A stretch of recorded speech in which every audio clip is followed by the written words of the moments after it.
Chapter 9.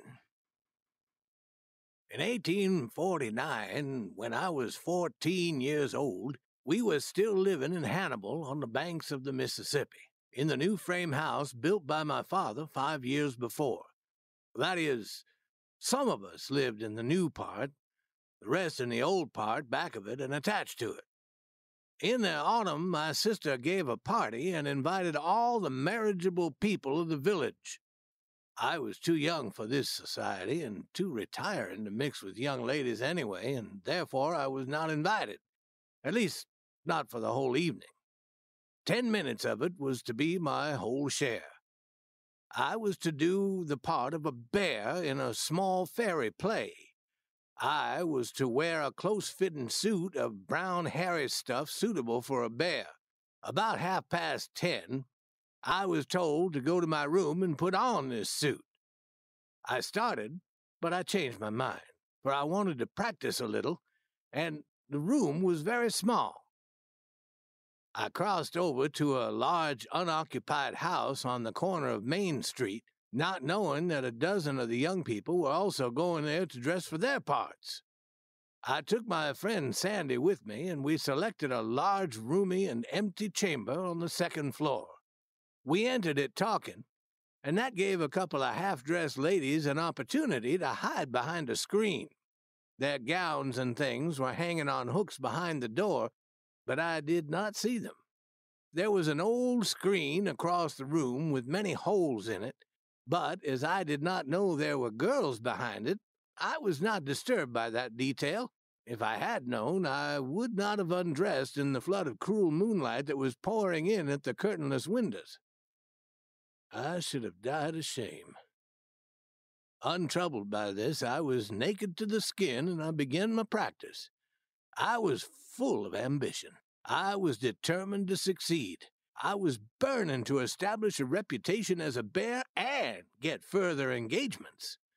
So I threw myself into my work with an abandon that promised great things.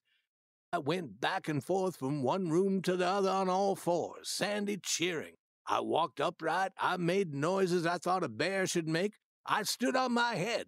I danced from side to side. I did everything a bear could do, and many things no bear would ever do, and no bear with any dignity would want to do anyway. And, of course, I never suspected that I was making a spectacle of myself to anyone but Sandy. At last, standing on my head, I paused in that attitude to take a minute's rest. All of a sudden, there was a burst of girlish laughter from behind the screen. All the strength went out of me, and I brought the screen right down with my weight, burying the young ladies under it. In their fright, they discharged a couple of loud screams. I picked up my clothes and ran, Sandy following. I was dressed in half a minute and out the back way. I made Sandy promise to be silent, and then we went and hid till the party was over. The house was very still and everybody asleep when I finally dared go home. I was very heavy-hearted and full of a bitter sense of my crime. Pinned to my pillow, I found a slip of paper which bore a line which read, "You probably couldn't have played bear, but you played bear very well. Oh, very, very well." Now here the editor wants you to realize that bear, B-A-R-E, meaning naked, and bear, B-E-A-R, meaning the animal, are pronounced so that they sound the same. And this is a play on words. But a boy's life is not all fun. Much of the tragic enters into it. The drunken wanderer who was burned up in the village prison lay upon my conscience 100 nights afterward and filled him with ugly dreams. Dreams in which I saw his appealing face as I had seen it in sad reality, pressed against the window bars, with the red hell glowing behind him. A face which seemed to say to me, "If you had not given me the matches, this would not have happened. You are responsible for my death." I was not responsible, for I had meant him no harm, but only good when I let him have the matches. The tramp, who was guilty, suffered 10 minutes. I, who was not to blame, suffered 3 months. All within the space of a couple of years, we had 2 or 3 other tragedies, and I had the ill luck to be too nearby on each occasion.